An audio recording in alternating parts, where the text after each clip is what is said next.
മൂകാംബികയെ പറ്റി വർമാജിക്ക് എന്തൊക്കെയോ പറയാനുണ്ടല്ലേ? അവിടുത്തെ എക്സ്പീരിയൻസസ് ഒന്ന് നമ്മുടെ അടുത്ത് ഷെയർ ചെയ്യോ? തീർച്ചയായിട്ടും. അവിടെ എല്ലാം നഷ്ടപ്പെട്ട് യാത്രയായിരുന്നു.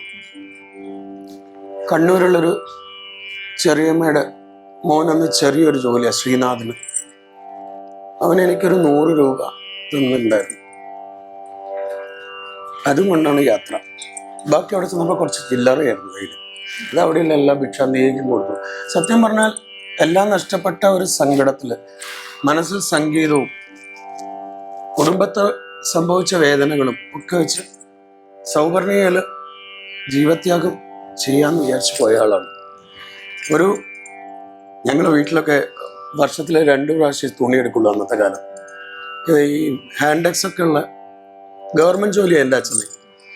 ഒരു മഞ്ഞ ഷർട്ട്, ഒരു പച്ച പാൻറ്റും. അത് നൂല് തൂങ്ങിയാൽ അടുത്ത വിഷുവിന് അടുത്ത്, അങ്ങനെയായിരുന്നു ജീവിതം. പൈസ ഇല്ലാണ്ടല്ല, അത്രയും ഫാമിലിയിൽ 10-32 പേരുകൾ അമ്മാവനും അച്ഛനും ഒക്കെ ആയിട്ട് നോക്കേണ്ട ഇവരൊക്കെ പഠിക്കണം. ഇപ്പം ഈ പറയുന്ന മാലികയുടെയും രാഗശ്രീയുടെയും ഒക്കെ അമ്മ കോളേജിൽ പഠിക്കുന്ന കാലമാണ്. അപ്പം ആ സമയത്ത് അങ്ങനെ ഉണ്ടായിരുന്നുള്ളൂ. അപ്പം ആ ഒരു ഷർട്ട് കൊണ്ടുകൊടുത്താണ് യാത്ര. ശ്രീനാഥനോട് പറയും എന്നെ അന്വേഷിക്കണമെന്ന് പറഞ്ഞിട്ടാണ് ഞാൻ പോയത്. അന്ന് അവൻ ചെറിയതാണ്. അവന് വിഷ്കേന്ന് കിട്ടാൻ കിട്ടിയ ഒരു 100 രൂപ എനിക്ക് തന്നെ. അവിടെ ചെന്ന് എല്ലാവർക്കും കൊടുത്തു കഴിഞ്ഞിട്ട് അമ്മയെ എല്ലാ വർഷവും പോയിരുന്നു. കൈതപ്രം ദാമോദരൻ നമ്പൂതിരിയാണ് എന്നെ മൂകാംബിയിലേക്ക് പോകാനും കൃഷ്ണകുമാരേട്ടനാണ് കൊണ്ടുവരും. ഞാൻ വിചാരിച്ചു അമ്മയോട് പറഞ്ഞിട്ടാവാം. അമ്മ തന്ന ജീവിതമല്ലേ അവസാനിപ്പിക്കണത്, അമ്മയോട് പറഞ്ഞിട്ടാവാം.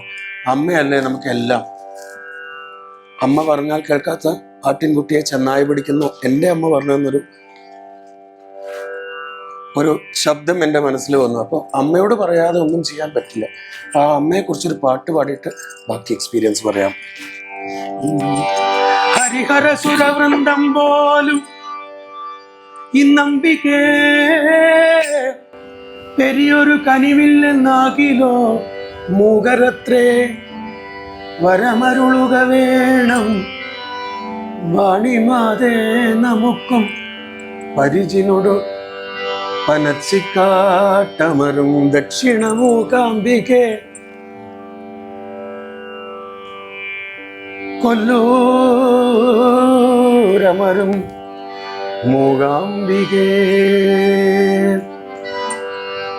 ഈ ശ്ലോകം തിരഞ്ഞെടുക്കാൻ കാര്യം മൂകാംബികയിലെ അതേ രൂപത്തിലിരിക്കുന്ന പനച്ചിക്കാട്ടമ്മയ്ക്ക് മുൻപിൽ എഴുത്തിനിരുത്തുന്ന സർവശ്രീ അദ്ദേഹം ഇല്ല, അമ്മയുടെ അടുത്താണ്.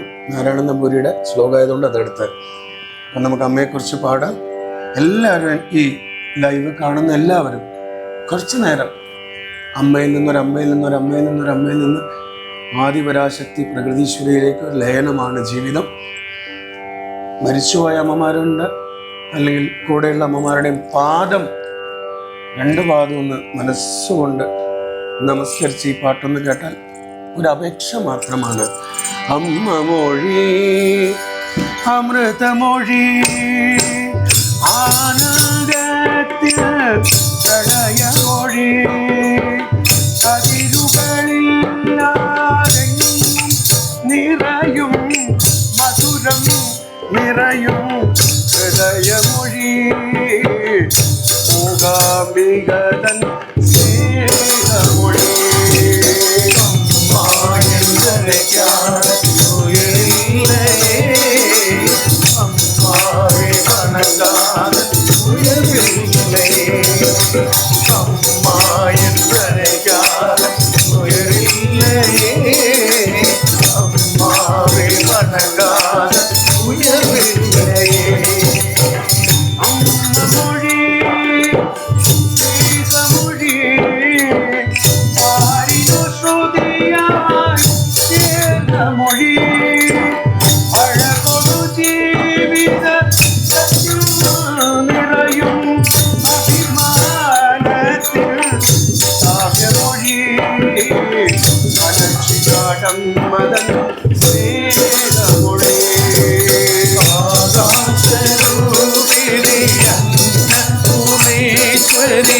അഭയം സമരം കല്ലായി മറഞ്ഞാലും കരുണാസാഗരമേ. ആകാശരൂപിണി അമ്മേശ്വരി അഭയം തവപദ കമലം എല്ലായി മറഞ്ഞാലും കരളിൽ തെളിയുമേ കരുണാസാഗരമേ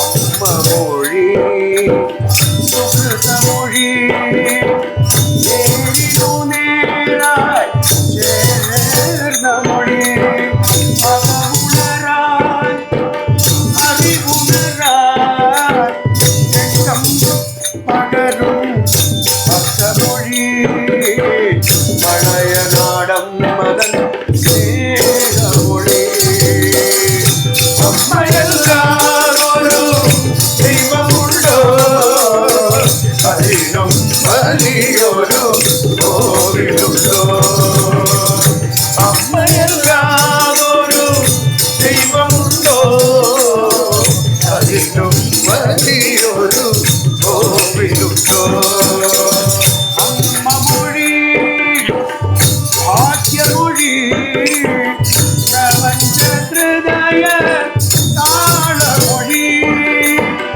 അവതാരിൽ തിങ്കൾ കതിരായി നിറയും ജീവിത സത്യമൊഴി ചോട്ടാനീക്കര അമ്മ മൊഴി അമ്മായെന്നരക്കാതെ ഉയരില്ലേ അമ്മാവേ മനകാതെ ഉയരില്ലേ ആകാശരൂപിണി അന്നപൂർണേശ്വരി അഭയം ഭവപദ കമലം എല്ലായി മറഞ്ഞാലും കരളിൽ തെളിയുമീ കരുണാസാഗരമേ അമ്മയല്ലാതൊരു ദൈവമുണ്ടോ അതിലും വലിയൊരു കോവിലുണ്ടോ നിത്യനിരാമയനിരുമസുന്ദരി നാരായണികയ നാമസ്വരൂപിണി നിത്യനിരാമയനിരുമസുന്ദരി നാരായണികയ നാമസ്വരൂപിണി നാരായണികയ നാമസ്വരൂപിണി നാരായണികയ നാമസ്വരൂപിണി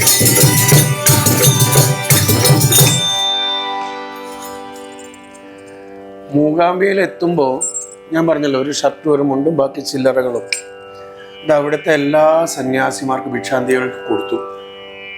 എന്നിട്ട് ഏറ്റവും പുറകിൽ ബസ് നിർത്തുന്ന അവിടെ ഒരു നടയുണ്ട്, പടിഞ്ഞാറേ നടയിൽ. ശരിക്കും പറഞ്ഞാൽ ഒന്നും വേണ്ട, ഇനി ഒന്നുകിൽ എനിക്ക് മ്യൂസിക്കിൽ നല്ല പ്രാവീണ്യം കിട്ടണം, അതിൽ ഭജനയാണ് ഏറ്റവും ഇഷ്ടമുള്ളത്. അതിന് കാരണക്കാരൻ എൻ്റെ വല്യമ്മവനാണ്, ഹരിദാസ് കേരളവർമ്മയാണ്. അദ്ദേഹം പാട്ടുകൾ കമ്പോസ് ചെയ്യുമ്പോൾ ഞാൻ അവിടെ ഒരു മരപ്പെട്ടി ഉണ്ട്, അതിൽ തബല വായിക്കും. പെട്ടിയിൽ തബല, മരത്തിൻ്റെ പെട്ടിയിൽ ഇരുന്നിട്ട് തബല വായിക്കും. അദ്ദേഹം അത് കമ്പോസ് ചെയ്യും. ഗോപി മദന മുരാരിയൊക്കെ കമ്പോസ് ചെയ്യും. അത് വേറൊരു ജീനിയസ് ആയിരുന്നു. അപ്പോൾ മൂകാംബിയിലെത്തി ഈ പശുക്കളുടെ ഇടയിൽ കണ്ടപ്പോൾ എൻ്റെ കുടുംബത്തിലൊരാൾ ചോദിച്ചു, ഇതെന്താ ഇവിടെ വന്ന് കിടക്കണേ? താൻ തൻ്റെ പണി നോക്കും. അദ്ദേഹത്തിന് ഞാൻ പറഞ്ഞു വിട്ടു. കാരണം അയാൾക്ക് ആവശ്യമായിട്ട് വന്നതല്ലേ. ജയകൃഷ്ണൻ എന്നാണ് അയാളുടെ പേര്. അപ്പോൾ അദ്ദേഹം മാങ്കാവ് കൊല്ലത്ത് എൻ്റെ ബന്ധത്തിലുള്ളതാണ്. താൻ പൊക്കോളും. എന്നിട്ട് അവിടെ കിടന്നു. ബാക്കി എന്തോ തടഞ്ഞപ്പോൾ കുറച്ച് ചില്ലറയുണ്ട്. അന്നൊരു തോർത്തിന് 3 രൂപയുള്ളൂ. അവിടെ ഒരു തോർത്ത് വാങ്ങി കൊടുത്തു. അടിവസ്ത്രമുണ്ട്, ഒരു തോർത്തുമുണ്ട്. ബാക്കി കൊണ്ടുപോയി മൂകാംബികയിലിട്ടു. എന്തായാലും അമ്മയെ കണ്ടിട്ട് കാര്യങ്ങൾ നടത്തുള്ളൂ. മൂകാംബിയെ ഒന്ന് ദർശിച്ചിട്ടേ ഞാൻ കാര്യങ്ങൾ പറഞ്ഞിട്ടേ ചെയ്യുള്ളൂ. അമ്മയോട് പറഞ്ഞിട്ടേ ചെയ്യാൻ പാടുള്ളൂ. അങ്ങനെ ഫസ്റ്റ് ഡേ അകത്ത് കയറാൻ തോന്നുന്നില്ല. അകത്തേക്ക് നമുക്ക് കയറാനേ തോന്നില്ല. കാരണം കർമാസ് അവിടെ കിടക്കുമല്ലേ. എനിക്ക് തോന്നിയിട്ട് കയറാം. ഒരു എക്സെൻട്രിക് മൂഡായിരുന്നു. സെക്കൻഡ് ഡേ എല്ലാവരും ശ്രദ്ധിക്കുന്നുണ്ട് എന്നെ. ഒരു രാവിലെ തോർത്ത് കൊടുത്ത ഒരാൾ പോകുന്നു, അതേ നനഞ്ഞ തോർത്ത് തിരിച്ചു കൊണ്ടുവരുന്നു, പിന്നെയും തോർത്തെടുത്ത് പോകുന്നു, പശുക്കളുടെ കിടക്കുന്നു, തൊഴാൻ പോകുന്നില്ല. അപ്പം ഓൾ ഇന്ത്യ റേഡിയോ കോഴിക്കോട് ഓട്ടുവാദ്യം വായിക്കുന്ന ഗീതാ വിജയൻ എന്ന് പറഞ്ഞ ഒരു ടീച്ചറുണ്ട്. ടീച്ചറെ ഭർത്താവ് വിജയൻ ചേട്ടൻ എന്നെ കണ്ടുപിടിച്ചു. ഞാൻ ഈ ഓൾ ഇന്ത്യ റേഡിയോയിൽ ലളിതഗാനം പാടാൻ പോകാറുണ്ട്. ഇയാൾക്ക് എന്തോ സംഭവിച്ചിട്ടുണ്ട്, ഇയാളെ വിട്ടാൽ പറ്റില്ല, ഇയാൾ അമ്പലത്തിൽ കയറുന്നില്ല, അകത്ത് തോന്നിയാലേ കയറുള്ളൂ, തോന്നിച്ചാലേ കയറുള്ളൂ എന്നുള്ള വാശിയിൽ അങ്ങനെ പുറത്ത് കുളിക്കും, അവിടെ വിളക്ക് കാണും, തിരിക്കും. അവസാനം നല്ല ഞാനാണെങ്കിൽ മെലിഞ്ഞ ആകെ സങ്കടമൊക്കെ ഉള്ള ഒരവസ്ഥയല്ലേ, എന്നെ പിടിച്ചുകൊണ്ടായിട്ട് ദീപാരാധനയ്ക്ക് അദ്ദേഹം പിടിച്ചു, ഇന്ന് തൊഴുതിട്ട് പോയാൽ മതി പ്രശാന്ത്, വർമാജി എന്നൊക്കെ പിന്നെ വന്ന പേരാ, എന്നെ വീട്ടിൽ വിളിക്കുക കുട്ടാന്നാ, പ്രശാന്ത് കൂട്ടൻ ഇവിടെ വന്ന് തൊഴുതിട്ട് പോയാൽ മതി എന്ന് പറഞ്ഞു. ആ ദീപാരാധന മഞ്ജുനാഥ ഉടുപ്പയുടെ ദീപാരാധനയാണ്. അത് പിന്നീട് അദ്ദേഹത്തിൻ്റെ പേരൊക്കെ അവിടുത്തെ സ്വാമിയോർ പറഞ്ഞു കേട്ടോ. അത് 5 തിരിയിട്ട വിളക്ക് നിന്ന് ഇങ്ങനെ പറയുമ്പോൾ ഒരുപാട് എന്തൊക്കെയോ പോയ പോലെ എൻ്റെ ഉള്ളിൽ നിന്ന് അവിടെ കൊണ്ടുപോയി അവിടെ നിർത്തി. ആ 5 തിരിയിട്ട വിളക്കിൽ മുഴുവൻ ഇങ്ങനെ നമ്മൾ പറയില്ലേ ആകെ പൊട്ടിപ്പോയി എന്ന് പറയില്ലേ, മൊത്തം പൊട്ടി. ആ ശ്രീലകം നോക്കി പിന്നെ എന്നെ കൊണ്ട് കിടത്തിയിരിക്കുന്ന സരസ്വതി മണ്ഡപത്തിലെ ബോധമൊക്കെ പോയി. അമ്മയെ കണ്ടിട്ട് അന്നൊരു 2 വരി എഴുതിയിട്ടു, മംഗളദായിനി ദേവി നിൻ മംഗളാരതി കണ്ടു നിന്നു, മനം തെളിഞ്ഞു എൻ മതം കുറഞ്ഞു. ഞാൻ വലിയ പാട്ടുകാരനാണെന്നും ഒരുപാട് പ്രൈസ് വാങ്ങിയവനാണെന്നും സാമൂതിരി കുടുംബത്തിലുള്ളവനാണെന്നും ഒരുപാട് അസറ്റ്സ് ഉള്ളവനായിരുന്നു എന്നും ഒക്കെ ഒരു ഈഗോ ഉണ്ടല്ലോ, അതവിടെ സറണ്ടറായി. പിന്നെ എനിക്ക് അവിടുന്ന് വരാനും തോന്നിയിട്ടില്ല. പിന്നെ ഇപ്പം അവിടുന്ന് വന്നതിന് ശേഷം അങ്ങോട്ട് പോകാനും പറ്റിയിട്ടില്ല. അതാണ് അമ്മ. അവിടെ മംഗളദായിനി എഴുതി കഴിഞ്ഞ് ഇത് ബാക്കിയുള്ള മലയാളം മര്യാദയ്ക്ക് ലാംഗ്വേജ് ഇല്ലാത്ത ആളാണ് ഞാൻ, സംസ്കൃതം ഉണ്ട് അതും ഇല്ലാത്ത ആളാണ്, എങ്ങനെയെങ്കിലും കഷ്ടി ലാംഗ്വേജ് പാസ്സാവണ ആളാണ് ഞാൻ. അവിടുന്ന് എഴുതിയതാ, മംഗളദായിനി ദേവി നിൻ മംഗളാരതി കണ്ടു നിന്നു, മനം തെളിഞ്ഞു എൻ മതം കുറഞ്ഞു. ആദ്യത്തെ പാട്ട് അമ്മ എഴുതിച്ചതാണ്. അവിടുന്ന് അങ്ങോട്ട് പിന്നെ എന്നെ തോർത്തു മനുഷ്യൻ എന്നാ വിളിക്കുക. ഒരു തോർത്തിന് പകരം വേറൊരു തോർത്ത് തന്നു അവിടുത്തെ കാര്യകർത്താക്കൾ. എൻ്റെ ഉദ്ദേശം എന്താ അറിയോ, ഇവിടെ അമ്മേനെ സേവിച്ച് ഇങ്ങനെ കൂടാ. പോസിറ്റീവ് വൈബായില്ലേ, അമ്മ അങ്ങ് നിറഞ്ഞില്ലേ മൊത്തം. ഈ നെഗറ്റിവിറ്റി പോയില്ലേ, എന്തൊക്കെയോ ഉണ്ടായിരുന്നു എന്നുണ്ടായിരുന്ന സാധനങ്ങളൊക്കെ പോയി. പിന്നെ അമ്മയുടെ വിളക്ക് ഉടക്കലായി, ചണ്ഡിയാഹോമത്തിൽ പൂജയ്ക്കുള്ള സാധനങ്ങൾ നേരെയാക്കലായി. കൊട്ടാരക്കര ഒരു ശശിയേട്ടനുണ്ടായിരുന്നു. ശശിയേട്ടനൂടെ രാവിലെ പോവും, അമ്മയ്ക്കുള്ള പൂവ് പറിക്കാൻ പോവും. പൂവ് പറിച്ച് തിരിച്ചു വന്നു കഴിഞ്ഞാൽ കയറ് എന്ന് പറയും.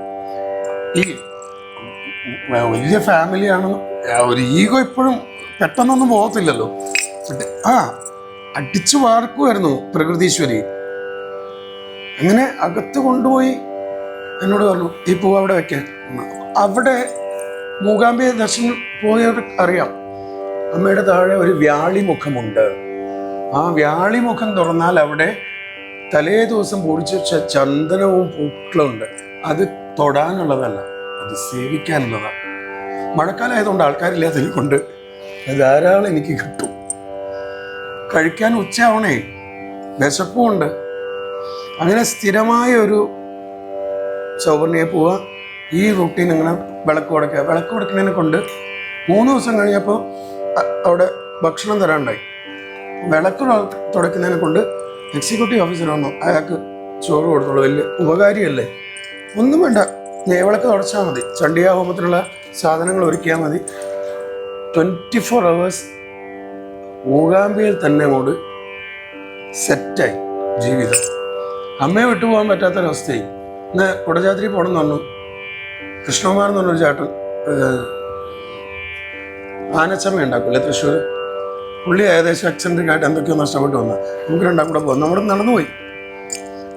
ഇവിടുന്ന് ഏതോ സന്യാസിമാർ പറഞ്ഞു, രാത്രി 2 മണിക്കും 4 മണിക്കും ഉണർന്നിരുന്ന അമ്മയുടെ ഡാൻസ് അമ്പാവനത്തിൽ കാണാം. എന്നാൽ പിന്നെ കുറച്ച് ഉപത്തിയും കൂടി ഉണ്ട്, ഇൻ്റലക്ച്വലും കൂടിയായിരുന്നു. അപ്പോൾ എന്നാൽ നോക്കാമല്ലോ, അങ്ങനെ സത്യമാണെങ്കിൽ നമുക്കൊന്ന് കാണാമല്ലോ. എന്നിട്ട് കുറച്ച് അവില് ശർക്കരയൊക്കെ ആയിട്ട് മൂകാംബിയുടെ മുകളിൽ അവിടെ പോയിരുന്ന് കോടയടിക്കും ചിത്രമൂലയിൽ. അപ്പോൾ അവിടെ ഒരു ചാക്ക് കെട്ടി വെച്ച് ഞാനും ഷോറിരുന്നു. അവിടെ ഒരു ചേരയുണ്ട്, ഒരു എലിയുണ്ട്. അതിന് എന്തെങ്കിലും ഇട്ട് കൊടുത്തു കഴിഞ്ഞാൽ അവരത് തിന്ന് പൊക്കോളും. അങ്ങനെ മരിക്കാൻ പോയ ആൾക്ക് ചേര എന്ത്, തവളയുണ്ട്, പാമ്പെന്ത്, ഒന്നുമില്ല. കൊടുത്തു. അവിടെ ഇരുന്നു. 2 മണി കറക്റ്റായപ്പോൾ ഞാനും കൃഷ്ണകുമാറും സുഖമായിട്ട് ഉറക്കം. എണീറ്റത് 5 മണിക്ക്. കാണാൻ പറ്റത്തില്ല. പ്രകൃതീശ്വരീനെ നമ്മൾ വിചാരിക്കുന്ന പോലെയൊന്നും എളുപ്പം കൈ കിട്ടുന്ന കാര്യമല്ല. തൊട്ട ഒരു സമയം എന്ന് തോന്നുന്നു, എന്താ തുറന്നിരിക്കാമെന്ന് വിചാരിച്ചിട്ടാണ് നിങ്ങൾ കണ്ണു തുറക്കുന്നിരിക്കാത്തത്. ഞങ്ങൾ ഉറങ്ങണമെന്നൊക്കെ വിചാരിച്ചു. പക്ഷെ 2 മണിയായപ്പോൾ നമ്മൾ ഉറങ്ങിപ്പോയി. അങ്ങനെ അവിടെ ഇരുന്നു. 6 ദിവസം കഴിഞ്ഞപ്പോൾ കൃഷ്ണകുമാർ ഇറങ്ങിപ്പോയി. ഞാൻ പറഞ്ഞു, എനിക്കെന്തായാലും അമ്മ സമ്പൂർണ്ണമായിട്ടൊരു തീരുമാനം. അമ്മയല്ലേ, ആദിപരാശക്തിയല്ലേ, എൻ്റെ അമ്മയല്ലേ എനിക്ക് നിർദ്ദേശം തരണ്ടേ. എൻ്റെ അച്ഛനെ കാണിച്ചു തന്ന അമ്മ ഭൗതികത്തിൽ അല്ലേ, ആ അമ്മ കാണിച്ചു തരണം. അവിടെ ഇരുന്ന് പിന്നെ താഴെ ഇറങ്ങി വന്നു. പിന്നെ അമ്മ നമ്മളിങ്ങനെ അതിനടുത്തേക്ക് വരുമ്പോൾ അമ്മ എന്ത് ചെയ്യുന്നറിയോ, അകറ്റിക്കൊണ്ടിരിക്കും, ഭൗതികതയിലേക്ക് കൊണ്ടുവരും. അടുത്ത വീട്ടിലൊക്കെ അവിടെ ഗുരുവായൂരപ്പൻ്റെ അമ്പലമുണ്ട്, അവിടെ പാത്രം കഴുകാൻ പോവും, അവിടുന്ന് വിളക്ക് ഉടയ്ക്കാൻ പോകും. അടുത്ത വീട്ടിൽ ജോലിക്ക് പോയപ്പോൾ അമ്മ പിടിച്ചിരുത്തി, കാലിന് മുഴുവൻ പുണ്ണൊക്കെ വരുത്തി. എൻ്റെ സേവ ചെയ്യാൻ വന്നവൻ എൻ്റെ സേവ ചെയ്യുക. അടുത്ത വീട്ടിൽ ഭക്ഷണം കഴിക്കാൻ പോകേണ്ട കാര്യമില്ല, നിനക്ക് ഞാൻ ഭക്ഷണം തന്നല്ലോ, അത് പോരാത്തോണ്ടല്ലേ അപ്പുറത്ത് പോയത്. അങ്ങനെ അവിടെ നിന്ന് 2ാമത്തെ പാട്ട്, ഭേദവിചാരം അരുതരുതേ മൂകാംബികതൻ സന്നിധി. 2ാമത്തെ പാട്ട്, വലിയവനെന്നോ ചെറിയവനെന്നോ മനമേ തോന്നുക വേണ്ടേ വേണ്ട, എന്നിലും നിന്നിലും ദൈവം ഇരിപ്പു, അമ്മയല്ലേ ദൈവം, സാക്ഷാൽ ആദിപരാശക്തി. ആ വരിയാണ് ഉള്ളത്. മൂകാംബിയിൽ എക്സ്പീരിയൻസ് പറയുകയാണെങ്കിൽ എനിക്കൊരു കൊല്ലം മുഴുവൻ പറയാനുണ്ട്. അമ്മയുടെ അലങ്കാര പൂജ കണ്ടതും നേരെയാക്കിയതും. അവിടെ നിന്നാണ് മദ്രാസിലേക്ക് വോയിസ് ടെസ്റ്റിനൊക്കെ വേണ്ടിയിട്ട് രാജാമണി നമ്മുടെ ഏകലവ്യൻ മ്യൂസിക് ചെയ്തത്. ഞങ്ങൾ ബ്രദേഴ്സിലൊക്കെ നമ്മൾ ഒരുമിച്ച് വർക്ക് ചെയ്തതാണ്. അപ്പോൾ നമുക്ക് മദ്രാസ് ചെന്ന് ട്രാക്ക് റെക്കോർഡിൽ ഒരു അസോസിയേഷൻ മെമ്പറാണ്. ഞാനില്ല. അങ്ങനെയാണ് സാക്ഷാൽ ജ്ഞാനി ഇളയരാജ വരുന്നത്. അദ്ദേഹത്തിൻ്റെ ഒരു അന്നദാനം കഴിച്ച പറഞ്ഞു. അപ്പം ഞാൻ എല്ലാ ദിവസവും അവർ കണ്ണു കാണാത്ത ഒരാൾ വരും, ഭജന പാടാം. അവർ കിഞ്ചറ കൊട്ടിട്ട് ഇങ്ങനെ ഭാഗ്യത ലക്ഷ്മി ഭാരം. അപ്പോൾ ഈ കന്നഡ പഠിക്കണമെന്ന് ആഗ്രഹമായി. ഞാൻ അത്തള വിത്തള തവളാച്ചി കുറച്ച് ചോദിച്ച് മനസ്സിലാക്കി എഴുതി, മലയാളത്തിലൊക്കെ എഴുതി. ഞങ്ങൾ 2ആളും കൂടെ ഈ ഭജന. മഴക്കാലം ആയതുകൊണ്ട് ആൾക്കാർ കുറവായിരുന്നു. അപ്പം ഇങ്ങനെ പാടിക്കൊണ്ടിരിക്കുക. മംഗളദായിനി ഫുള്ളാക്കണം. 4 വരിയിലേ ആയിട്ടുള്ളൂ. സ്വരസ്ഥാനം എന്ന് പറഞ്ഞിട്ട് തുടങ്ങി. സ്വരസ്ഥാനം പിഴയ്ക്കാതെ നാമസങ്കീർത്തനങ്ങൾ പാടാൻ നാദബലം തരണേ അമ്മേ, നാമബലം തരണേ. ഇത് ഞാൻ ഫുള്ളായി കഴിഞ്ഞാൽ സരസ്വതി മണ്ഡപത്തിലിരിക്കുമ്പോൾ MS വിശ്വാസ് സാറും ടീമും വരുന്നു. തമ്പി, ഇത് ജയചന്ദ്രൻ പാടിയ പാട്ട് തന്നെ. ഞാൻ ഒന്നുമല്ല, ഇത് ഇവിടുന്ന് ഉണ്ടായ പാട്ടാണ്, ജയചന്ദ്രൻ സാറ് പാടിയ പാട്ടല്ല. പിന്നെ അത് മുഴുവൻ അദ്ദേഹം കേട്ട് അനുഗ്രഹിച്ചു. വാ നമുക്ക് പാട്ടിലേക്ക്. നമുക്ക് അന്ന് കുറച്ചുകൂടെ പ്രായം കുറവല്ലേ, അതും നടന്നില്ല. പിന്നെയാണ് വേറൊരു അനുഗ്രഹം വന്നത്. ഈ സരസ്വതി മണ്ഡപത്തിൽ അമ്മയെ രാത്രി എഴുന്നള്ളിച്ചിരുത്തും. കഷായ തീർത്ഥം കൊടുക്കുന്ന സമയം ആരെങ്കിലും ഒരാൾ പാടണം, അവിടെ ഒരു പാട്ടെങ്കിലും പാടണം. അത് കഴിഞ്ഞാൽ ഭാഗ്യത ലക്ഷ്മി പാടണം. ഞാൻ ഈ ചാടിക്കയറി ഇങ്ങോട്ട് പോകുന്ന ആൾക്കാരല്ല. ഞാൻ ഈ സരസ്വതി മണ്ഡപത്തിൽ അതിന് കഴിഞ്ഞിട്ട് അവിടെ ഇരിക്കും. അകത്തുനിന്ന് വിളിക്കുകയാണ്, പ്രശാന്ത, ആരുമില്ല പാടാൻ ബാ. പിന്നെ അത് ഏകദേശം ഒരു 2 ആഴ്ചയോളം ഞാൻ തന്നെ അങ്ങ് പാടി. എന്നിട്ട് അവിടുത്തെ അടികളോട് പറഞ്ഞു, എത്രയോ പേര് തൊഴാൻ വരണല്ലേ, അവർക്കൊക്കെ ഒരു ചാൻസ് കൊടുക്കും, എല്ലാവർക്കും അമ്മയുടെ അനുഗ്രഹം ഉണ്ടാവട്ടെ. അങ്ങനെ അന്ന് പാടിയ പാട്ടുകളിൽ മുഴുവൻ അവിടെ അമ്മയ്ക്ക് നിവേദിച്ചതായിരുന്നു ഞാൻ. ആ നിവേദ്യമാണ് ഇപ്പം എനിക്ക് അനുഗ്രഹമായിട്ട് അമ്മ തന്നുകൊണ്ടിരിക്കുന്നത്. മനസ്സിലാവുന്നുണ്ടോ?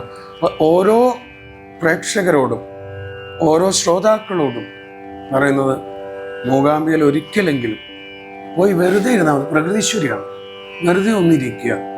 നിങ്ങളെ ക്വാളിറ്റി നിങ്ങൾക്ക് ബൂസ്റ്റ് ചെയ്യാൻ പറ്റും. അതിൻ്റെ എക്സ്പീരിയൻസ് ചെയ്തിട്ടാണ് ഞാൻ പറയുന്നത്. ഒത്തിരി മൂകാംബിയെ കുറിച്ച് പറഞ്ഞാൽ ഒത്തിരി ഒത്തിരി ഒത്തിരി കാര്യങ്ങളുണ്ട്. അമ്മ സ്നേഹിച്ച് സ്നേഹിച്ച് സ്നേഹിച്ച് സ്നേഹിച്ച് ഇതുവരെ എത്തിച്ചു. പിന്നീട് അങ്ങോട്ട് പോകാൻ പറ്റാണ്ടായപ്പോൾ എനിക്കൊരു നല്ല സ്ഥാനം തന്നു. എവിടെ അറിയോ? ആ അമ്മ തന്നെ കുടപ്പുറത്ത് എറിഞ്ഞുള്ള പനച്ചിക്കാട്. എപ്പോൾ പോയാലും ആ 3 റൂമിൽ കിടക്കാം. എല്ലാ വർഷവും പനച്ചിക്കാട് വിജയദശമിക്ക് ആദ്യത്തെ പരിപാടി തന്നെയാണ്. ആലോചിച്ച് നോക്കൂ. നമ്മൾ വിചാരിക്കുന്നു, മനുഷ്യൻ വിചാരിക്കുന്നു, ഡുവർഷിപ്പ് ഞാനാണ്, നമ്മളാണ്, ഞങ്ങളാണ് എല്ലാം. ഞാൻ ഒന്നുമല്ല. നമ്മളാണ്, എല്ലാമാണ് അമ്മയുടെ അനുഗ്രഹത്തോടെ, ദൈവത്തിൻ്റെ അനുഗ്രഹത്തോടെ. തത്വമസി അഹം ബ്രഹ്മാസ്മി. നമുക്കൊരു ധർമ്മം നമുക്ക് ചെയ്യാൻ സാധിക്കുന്നത് പൂർവികരുടെ 33 കോടി ദേവകളുടെ, ഒരുപാട് ഈശ്വരന്മാരുടെ, നമ്മുടെ പാട്ട് ബൂസ്റ്റ് ചെയ്യുന്നവരെ, ലൈക്ക്, കമൻറ്റ്, ഷെയർ ചെയ്യുന്നവരെ ഒക്കെ പാദം തൊട്ട് നമസ്കരിക്കണം. വേണോ വേണ്ടയോ? വേണം. അവിടെയാണ് വിജയം. ഞാൻ നേരത്തെ വീണ്ടും റിപ്പീറ്റ് ചെയ്യാം, ഒരു പാട്ട് പാടിയിട്ട് അത് കേൾക്കാൻ ആളില്ലെങ്കിൽ നമ്മൾ എന്ത് പാടിയിട്ട് എന്ത് കാര്യം?